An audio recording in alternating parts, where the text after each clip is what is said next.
Souvenez-vous de Benjamin Constant.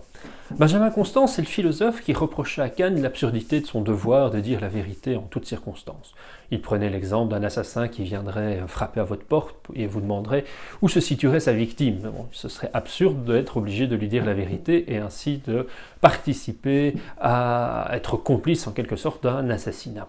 Bien, Benjamin Constant, c'est aussi l'un des précurseurs du libéralisme. Et il voyait dans cette opposition entre la liberté comme indépendance chère aux libéraux et la liberté comme autonomie, qu'on retrouvait d'ailleurs au centre de la morale de Kant, il y voyait l'opposition entre ce qu'il appelle la liberté des modernes, la liberté comme indépendance, et la liberté des anciens, la liberté comme autonomie. Quand il parle de la liberté des anciens, il a en tête la figure du citoyen grec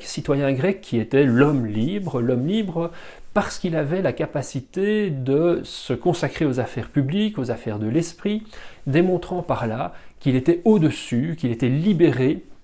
de la tâche de satisfaire ses besoins sensibles, en particulier son alimentation, d'avoir les ressources nécessaires pour survivre, mais de manière générale,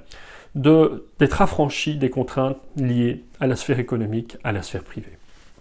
Alors, on sait que le citoyen grec, ce n'était qu'une partie de la population. S'il était libéré, c'était parce qu'il y avait les femmes, parce qu'il y avait les esclaves, parce que toutes ces personnes-là, toute la grande majorité de la population, en fait, se consacrait à la gestion des affaires privées, à la gestion des affaires économiques, à la production des biens matériels et surtout alimentaires. Et donc, il était libre, mais ce n'est pas un modèle de citoyenneté qui est universalisable. En tout cas, pas tant que nous trouvions peut-être dans des robots ou autres, que sais-je, un jour la capacité de nous affranchir des tâches matérielles, mais j'en doute que nous arrivions à cela réellement un jour. Quoi qu'il en soit, la liberté des anciens était donc caractérisée par le fait de privilégier les affaires publiques aux affaires privées. Est-ce pour autant qu'on peut identifier cette liberté des anciens à la liberté comme autonomie? Alors, oui, en un sens, dans la mesure où on retrouve la même idée que l'homme n'est libre que lorsqu'il est affranchi du sensible, lorsqu'il est affranchi de la satisfaction de ses intérêts personnels et qu'il se comporte selon sa raison, donc selon des principes universels, selon l'intérêt général, identifié en quelque sorte à l'intérêt politique. Mais c'est déjà une thèse qui peut se discuter. Est-ce que l'intérêt général se confond avec l'objet du politique? Mais pour les partisans de la liberté comme autonomie, on pourrait dire que oui. Autre élément, on verra d'ailleurs dans le républicanisme, qui est là en philosophie politique, la théorie qui est la plus directement dans l'héritage de la liberté comme autonomie, on trouve effectivement une importance pour la participation politique, on détaillera ça au chapitre 2,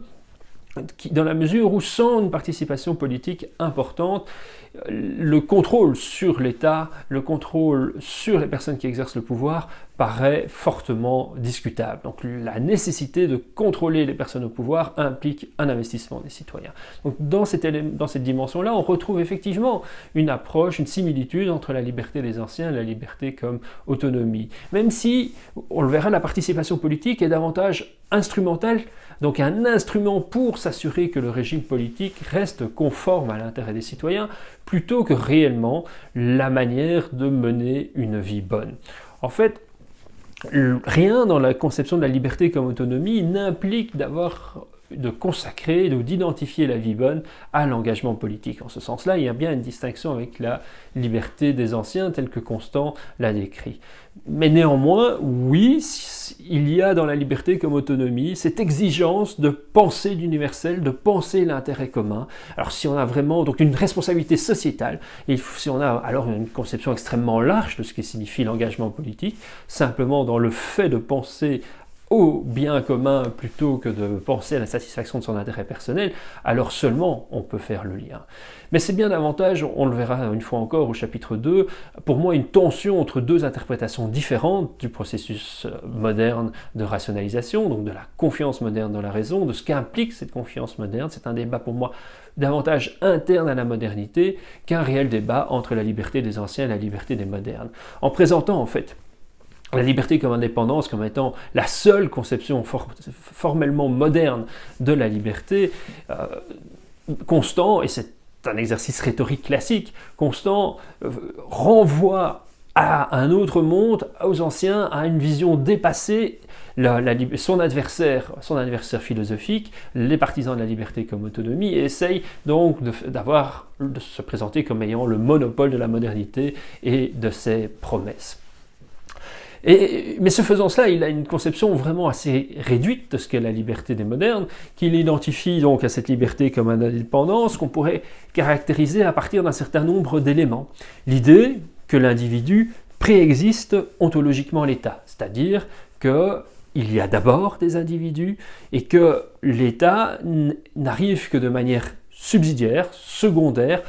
à travers la volonté des individus de se doter d'une institution politique pour régir leurs interactions. C'était le modèle hobbésien, on l'a vu, donc, où on voit comme ce serait, de manière certes fictive, mais l'idée d'un contrat social passé entre les individus qui aurait donné naissance à l'État. On retrouve également alors dans le concept politique des libéraux l'idée que la gestion des affaires publiques, elle doit être déléguée à des représentants. Donc, la démocratie représentative est souvent très fortement liée au libéralisme, dans la mesure où les libéraux voient dans le mécanisme de la démocratie représentative, voient dans la désignation de représentants une manière pour l'individu de se décharger de la charge, puisque pour eux ce n'est pas un lieu de réalisation mais c'est bien une charge, de la gestion des affaires publiques. Donc l'individu désigne des représentants qui vont devenir des experts de la gestion publique, qui vont faire d'ailleurs de cette gestion des affaires publiques leur profession, ce qui sera d'ailleurs fortement critiqué par le républicanisme. Et donc nous avons des spécialistes de la gestion publique qui sont les représentants politiques, qui sont en fait un peu les syndics de l'immeuble. Donc on donne à quelqu'un la profession de gérer les communs, de gérer les couloirs, de gérer ce qui est absolument nécessaire pour pouvoir assurer la coexistence d'individus, mais d'individus qui vivent dans leur appartement, dans leur sphère privée, dans leur individualité et qui cherchent à exercer leur liberté, qui cherchent leur bonheur personnel, leur vie bonne, dans leur sphère privée et non pas dans les affaires publiques qui sont donc assimilées à une charge dont on doit être au contraire libéré.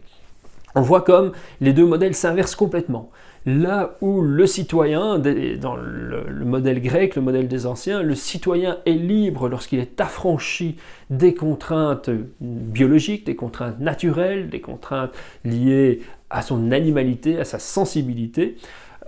Au contraire, le citoyen ou l'individu libéral, lui, il est libre lorsqu'il n'a pas à se préoccuper des affaires publiques, lorsqu'il peut être centré sur la satisfaction de sa sensibilité et la recherche de son bonheur personnel, individuel. On voit donc une inversion fondamentale entre le modèle de la liberté comme indépendance, le modèle de la liberté comme autonomie, avec ces deux lectures possibles, celle des libéraux en tout cas constant en tête, qui voient dans la liberté des anciens la liberté comme autonomie, dans la liberté des modernes, la liberté comme indépendance, alors que les partisans de la liberté comme autonomie, j'y reviendrai donc au chapitre 2, insisteront plutôt pour voir dans cette opposition entre liberté comme indépendance et liberté comme autonomie, deux interprétations différentes du projet politique moderne.